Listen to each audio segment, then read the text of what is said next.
Well, back here, at least 200 people have been arrested in Westminster, where hundreds of Palestine Action supporters gathered to try to persuade the government to lift the ban on the group. More than 500 people were expected to take part in the mass protest in Parliament Square.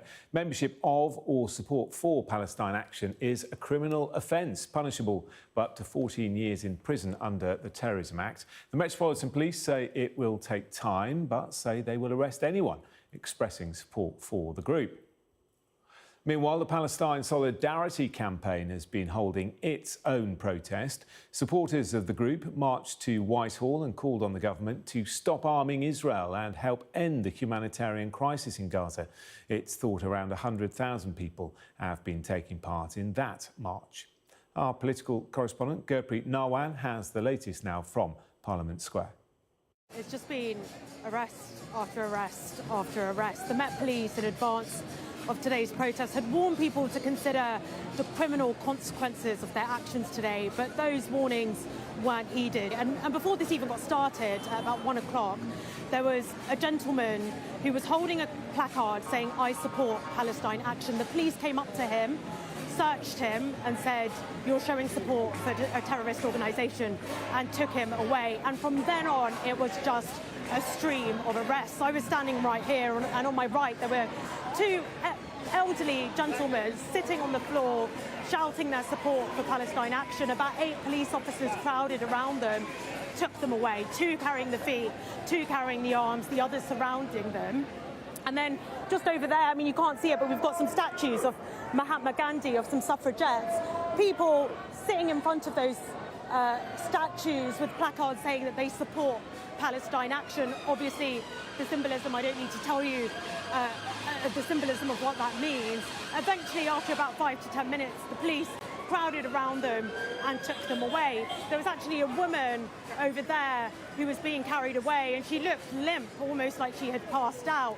And so there are a huge number of people here, all ignoring warnings from the Met Police that they might face arrest. Some of them, many of them, carrying placards saying that they support Palestine Action, and all of them acting in defiance of that decision to prescribe the organisation as a terrorist organisation last month. That was pushed through by the Home Secretary, Yvette Cooper, and it came after a group of activists from Palestine Action broke into a military base and sprayed 2 RAF planes with red paint. The Home Secretary said that that presented a major security risk and therefore met the definition of terrorism. But a lot of people here, it was controversial, it was widely controversial, and a lot of people here believe that that's some sort of attempt to shut down protest in this country.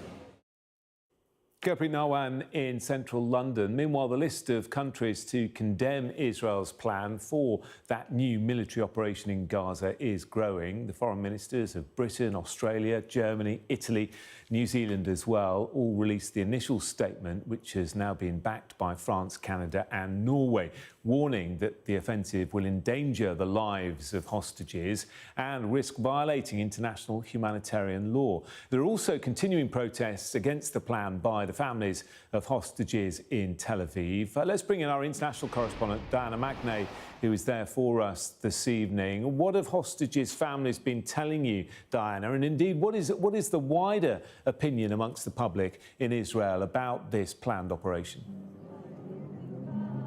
Well, I don't think it is very popular in this square, that is for certain. And last weekend, after those videos were released, the Hamas propaganda videos of 2 hostages looking emaciated, there were huge crowds here, and they are expecting similarly large crowds of 80,000 or so tonight. I will put those questions to Dalia Kuznia, who is the sister-in-law of Eitan Horn, who is still in Hamas captivity. You can see his picture here. His brother was released in February. And you're here today. You saw what Benjamin Netanyahu plans to do, to take Gaza City, to take full security control of the Gaza Strip. What implications do you think that will have for Eitan and the other hostages? I think that any minute that we're not signing a deal that will end the war and bring all the hostages together is a minute that Eitan, my brother-in-law, and all the living and the deceased hostages are under a huge danger. The ones who are still alive, as you saw in the horrible video, they're starving to death, literally. They have no time left. We saw those images 80 years ago, and we know what does it mean. And the deceased hostages are under danger of disappearing. Any minute that the war is not ending and Hamas is agreeing to sign the deal and to release them is a minute that their life is in danger. And as a consequence, the life of the entire Israeli society is in danger because we cannot move forward. Hamas said in response to Benjamin Netanyahu's statement that that means he's clearly willing to sacrifice the hostages. I suppose there are two things to ask you there. Do you think that Benjamin Netanyahu cares about a deal? And how does that make you feel, Hamas's statement? I would love to answer you with a question. Do you believe anything that Hamas says?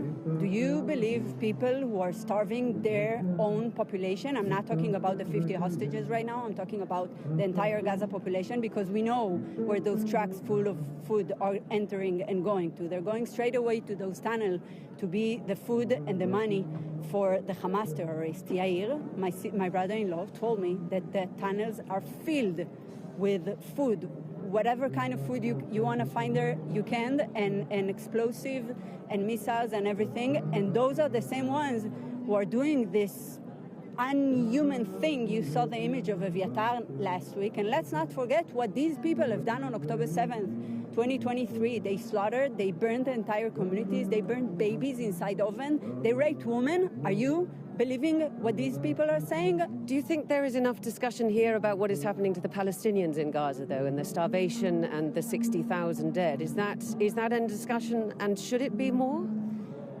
I think from what I know that there's not an intentional starvation. There is hunger, and I want to see the people of Gaza living secure and safe life. I think their kids, the innocent kids, deserve the same future my kids deserve, and I want to see an end to this. And the key component is Hamas releasing the hostages together now, leaving their weapons and leaving Gaza, so the Gaza population can start a new future.